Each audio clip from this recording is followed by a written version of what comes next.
हर खबर पाने के लिए डेली न्यूज इंडेक्स को सब्सक्राइब कीजिए और नोटिफिकेशन पाने के लिए बेल आइकन को दबाइए। पहली बात, कॉन्स्टिट्यूशन का आर्टिकल 25-26 लोगों को धार्मिक स्वतंत्रता देता है। जैसे ईसाई लोग हैं, उनकी किसी दूसरे धर्म में आस्था नहीं है, किसी दूसरे धर्म के ईश्वर में आस्था नहीं है। जैसे क्रिश्चियन लोग हैं, वो मुस्लिम लोग हैं, उनकी किसी और दूसरे धर्म में आस्था नहीं। जैसे जैन लोग, उनकी किसी दूसरे धर्म में उनके ईश्वरों में आस्था नहीं है। उसी तरह से बौद्ध धर्म में भी हिंदू धर्म के जो भगवान है उनकी आस्था नहीं है।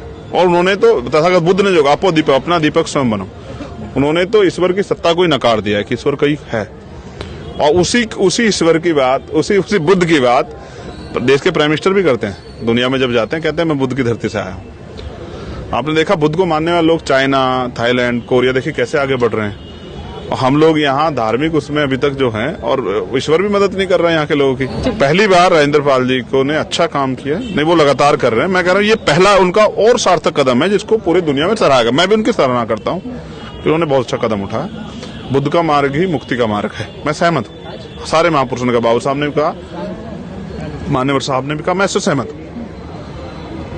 साहब तो कहते थे कि मैं अकेला काशीराम लेके बुद्ध धर्म क्या करेगा, मैं तो करोड़ों लोग साथ लूंगा। और उन्होंने संकल्प भी किया कि बाबा साहब अम्बेडकर की 50वीं बौद्ध धर्म की दीक्षा की 50वीं वर्षगांठ पे, यानी कि 14 अक्टूबर 2006 को मैं बौद्ध धर्म की दीक्षा करोड़ों लोगों के साथ लूंगा।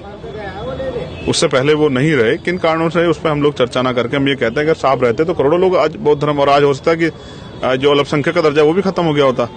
तो राजेंद्र पाल जी ने, जबकि वो विपरीत दूसरी पार्टी में, उनका धन्यवाद देता हूँ कि उन्होंने ऐतिहासिक कदम उठाया। उसका खामियाजा उनको मंत्री पद गवा के इस्तीफा नहीं है। उनके जो लीडर है उन्होंने कहा होगा कि आप हमारी पार्टी में रह के अपना काम करोगे तो आपको यहाँ छोड़ना पड़ेगा, तो वो उन्होंने बेचारे छोड़। बड़ी वजह क्या लग रही है? मैं समझता हूँ कि यहाँ मानवता और जो हमारे महापुरुषों का रास्ता, उस पर चलने की कीमत चुकानी पड़ती है।